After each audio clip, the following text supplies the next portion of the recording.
The Amish have found a way to grow an entire year's worth of food in the smallest spaces, without machines, chemicals, or modern tools. While grocery prices skyrocket, most people think they need acres of land to be self-sufficient. How have the Amish mastered this skill while others struggle to grow even a few vegetables? Tune in, because what you are about to learn will make food companies across the U.S. go bankrupt. Planting method changes everything.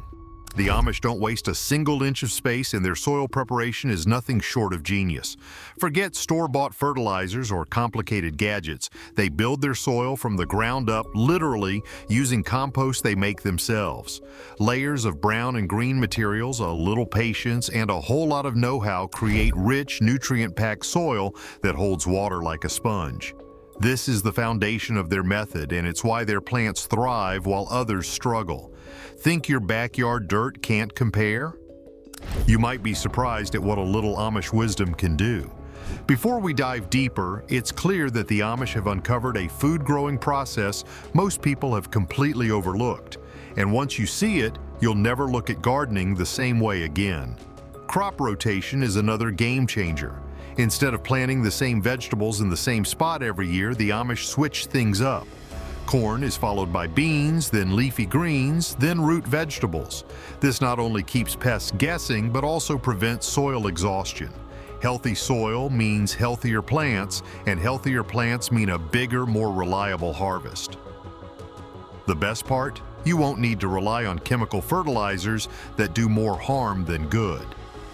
Speaking of chemicals, forget about pesticides. The Amish have been using natural pest control for centuries, long before the world started waking up to the dangers of toxic sprays. They rely on companion planting, certain plants grown together to repel pests. Marigolds keep bugs away from tomatoes. Garlic wards off harmful insects from leafy greens. And clover? It's not just for looks, it enriches the soil and attracts helpful pollinators. The result? A thriving ecosystem where nature does most of the work. Watering isn't about drenching plants with a hose every day. Amish gardeners know that overwatering weakens plants and leads to disease. Instead, they focus on keeping moisture where it belongs, deep in the soil. A thick layer of mulch locks in water, reduces evaporation, and keeps roots cool during the hottest months. Their gardens stay lush even in dry weather, while others wilt under the sun. They also understand the power of vertical gardening. While most people plant outwards, the Amish plant upwards. Climbing beans, tomatoes, cucumbers, all trained to grow on trellises or stakes. This method not only saves space, but also keeps plants healthier by improving air circulation. No more wasted ground space or tangled messes. Then there's compost tea, a weapon for plant nutrition. The Amish don't just pile up compost and call it a day. They steep it in water, creating a liquid fertilizer packed with beneficial microbes. Pour it over your plants, and you'll see a difference in days. It's like a natural energy drink for your garden. What about weeds? No fancy tools or toxic sprays here either. The Amish use a combination of dense planting and manual weeding to keep their gardens spotless. They plant crops close together, shading the soil and making it harder for weeds to take hold. And when weeds do pop up, they remove them by hand before they become a problem. Simple, effective, and chemical-free. Even their garden layout is strategic. Instead of sprawling rows, Amish gardeners use raised beds and intensive planting methods. Every square inch is used wisely, maximizing yields while minimizing wasted space. This approach works just as well in a suburban backyard as it does on a sprawling farm. Beyond gardening, the Amish have mastered food storage. What's the point of growing a year's worth of food if you can't keep it fresh? Root cellars, fermentation, and dehydration techniques allow them to store food for months without relying on electricity. While most people panic when supply chains falter, the Amish simply walk to their storage shelves and pull out a jar of perfectly preserved produce. This isn't just about saving money, it's about food security, independence, and knowing exactly what's in your meals. In a world where food shortages and price hikes are becoming the norm, the Amish approach is looking smarter by the day.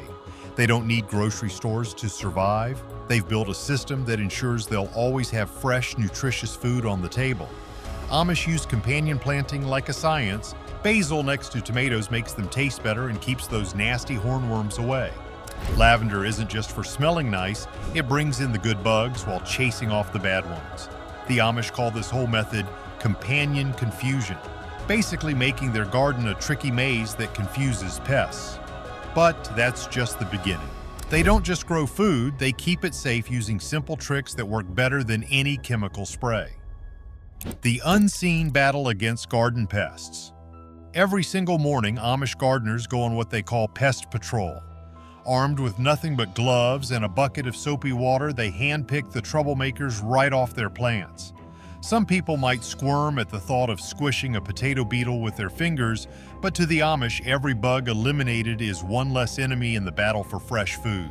Forget chemicals. These folks take matters into their own hands, literally. It's old school, it's gritty, and it works better than you'd think. And if that wasn't enough, they've got another ace up their sleeve: natural predators. Instead of fighting nature, they make it work for them.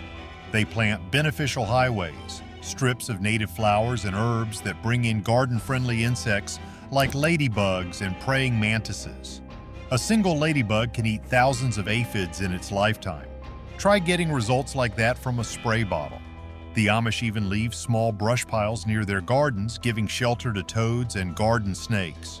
Toads alone can devour tens of thousands of insects in a single season. See a toad in your garden? The Amish say you should tip your hat, it's working harder than you are. Birds also play a huge role. Just a shallow dish of water with a few stones can attract insect-hungry birds that provide free pest control. And here's a fun fact. If birds suddenly go quiet, it means a hawk is around keeping rabbits and rodents in check. Their methods are so effective that their crop losses to pests are often less than 10%, sometimes even better than gardens doused in chemicals. And while synthetic pesticides break down soil over time, Amish gardens only get stronger every year. But pest control is just one piece of the whole thing. The Amish have also mastered the art of growing an insane amount of food in tiny spaces. Most people think of sprawling fields when they imagine Amish farming, but some of their most productive spaces are actually modest greenhouses.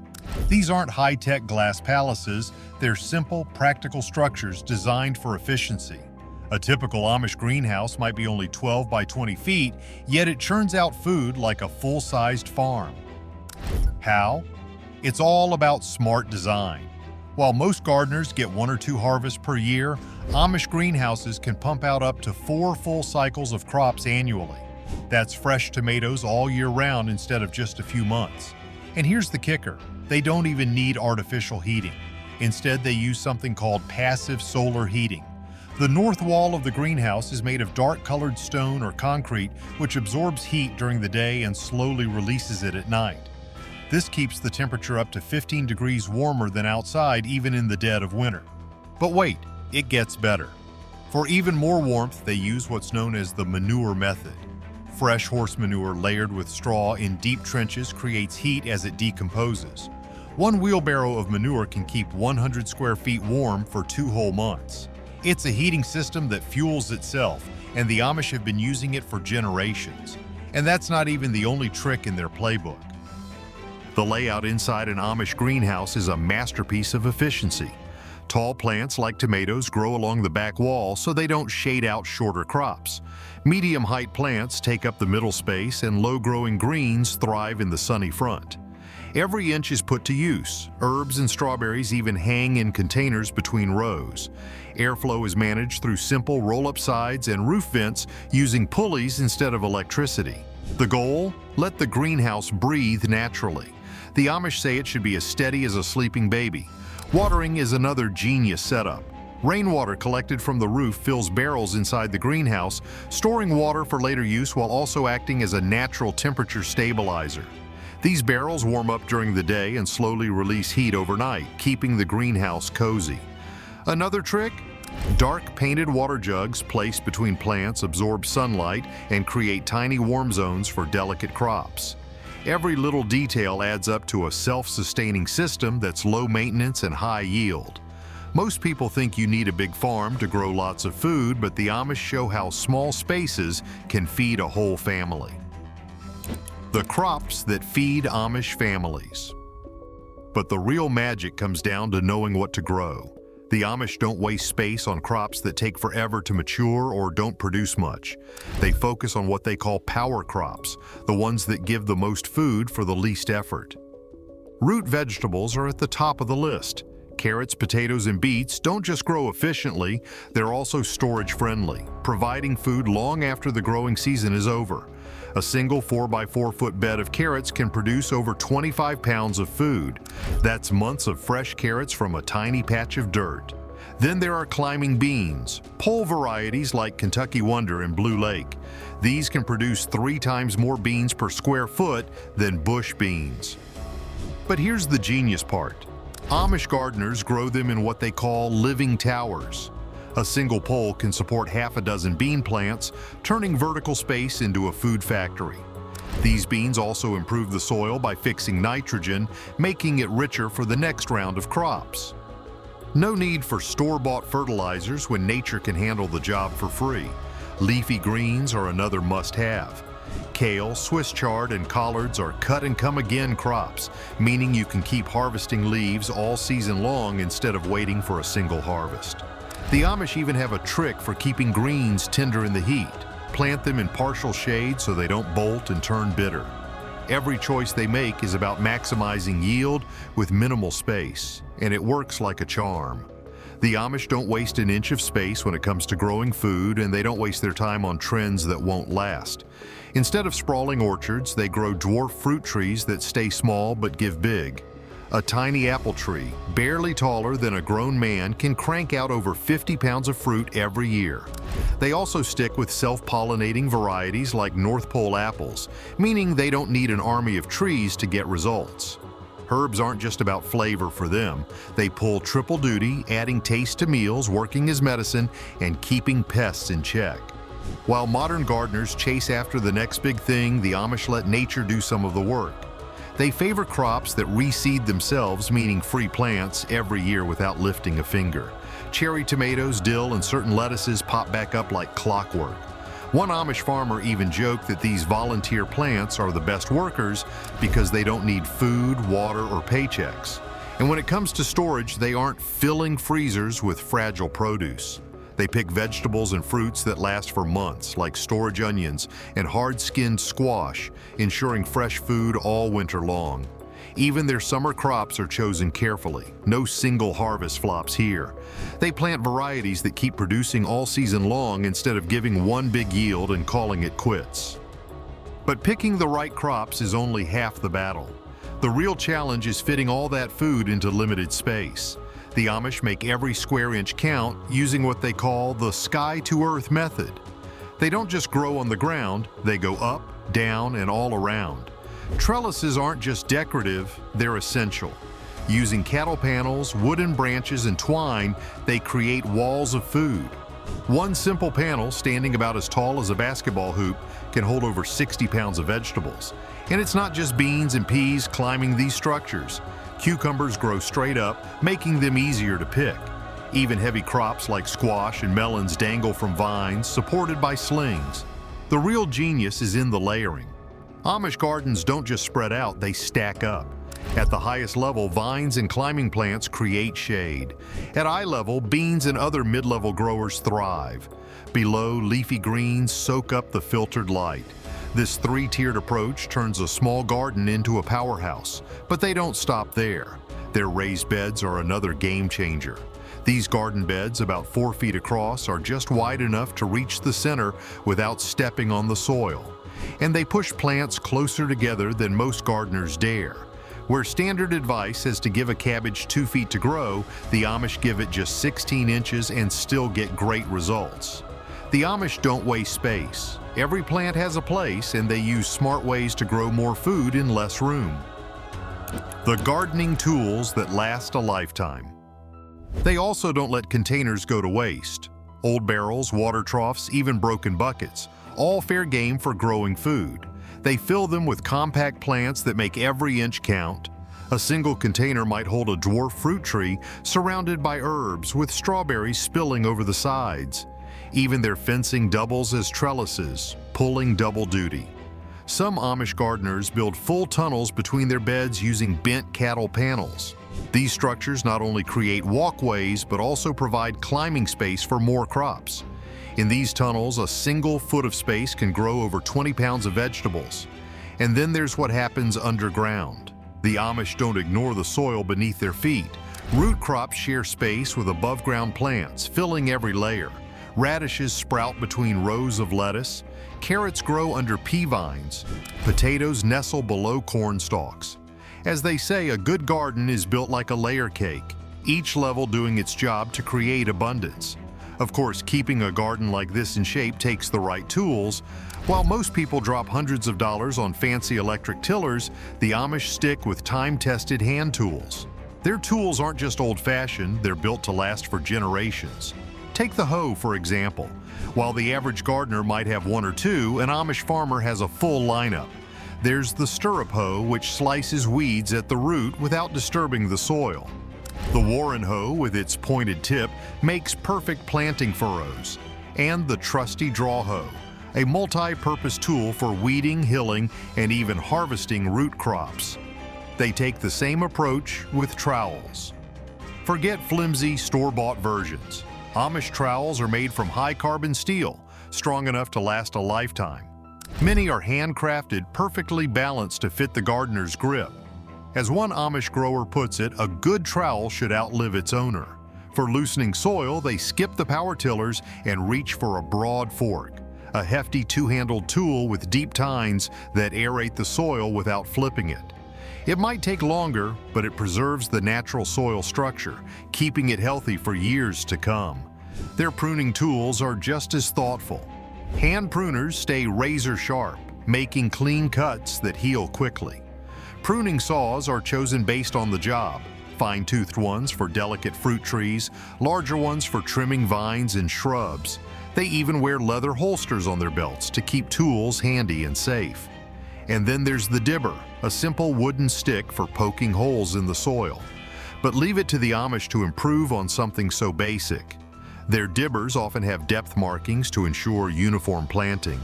Some even include grooves to hold just the right number of seeds. The Amish don't just build tools, they craft them with purpose, and it shows. Take their wheelbarrow, for example. While most people struggle with flat tires and flimsy frames, Amish-made wheelbarrows roll smoothly with steel wheels that never go flat.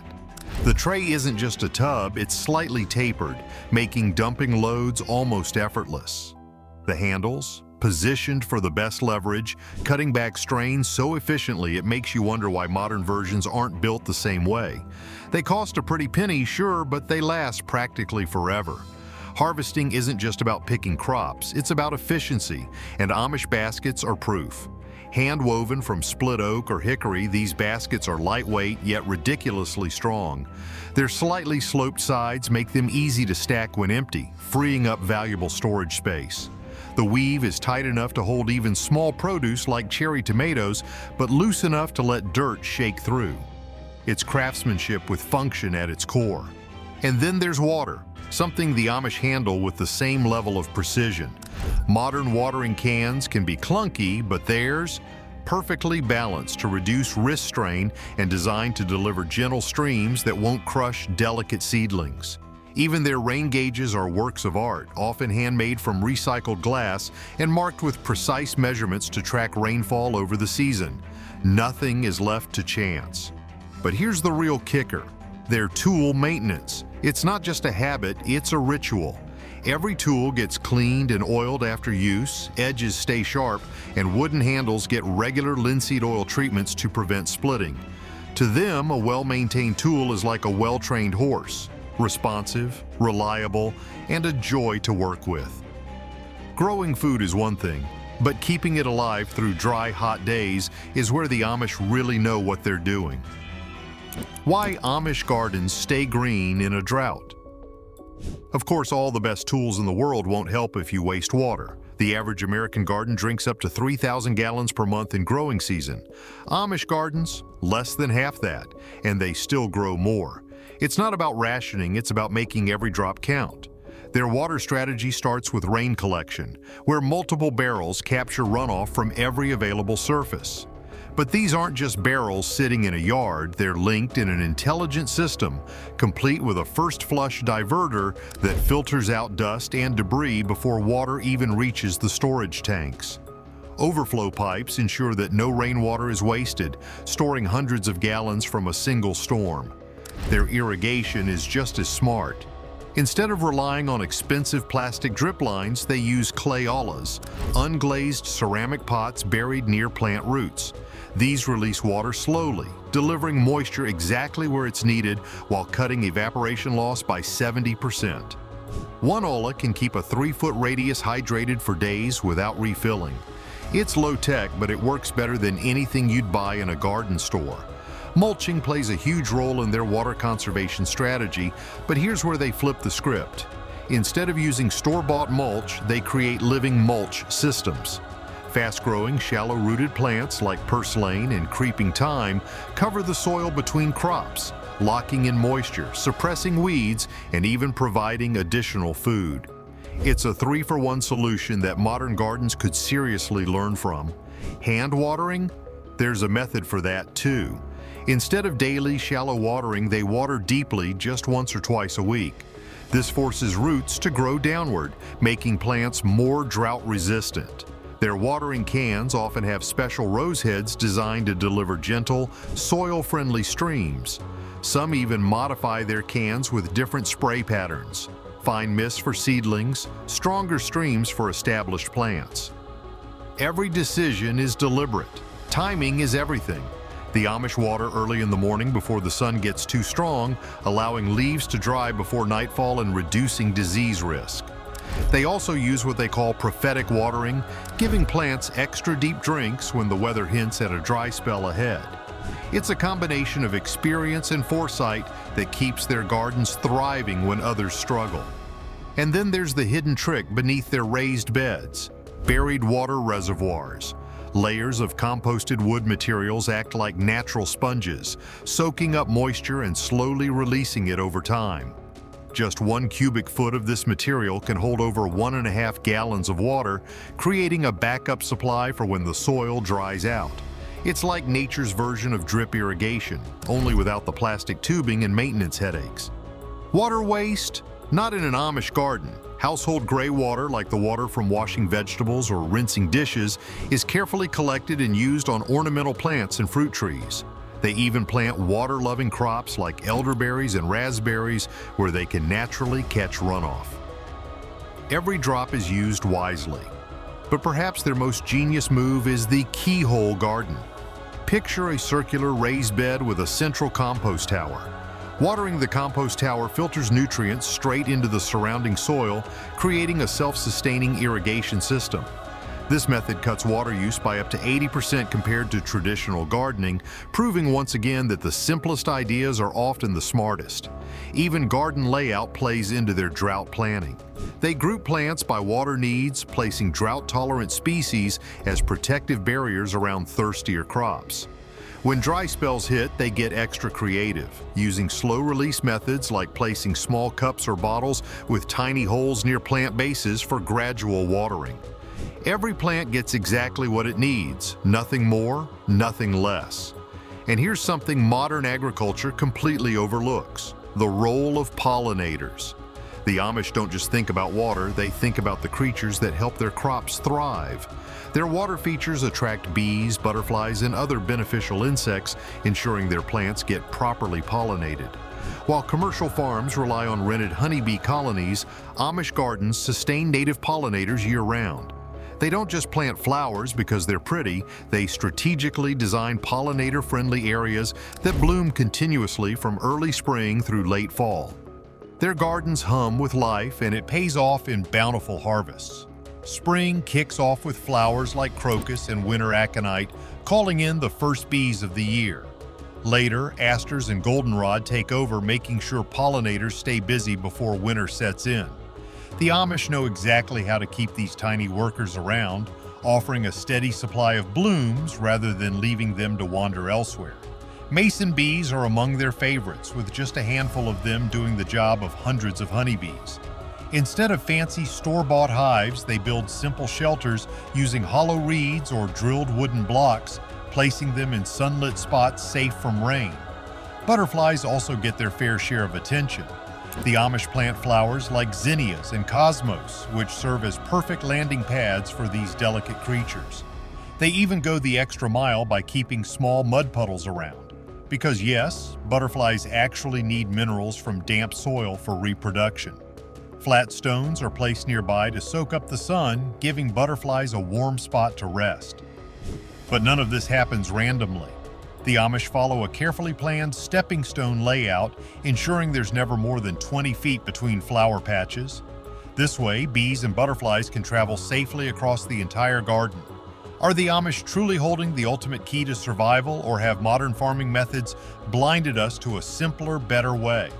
Tell us what you think, and remember to like and subscribe for more.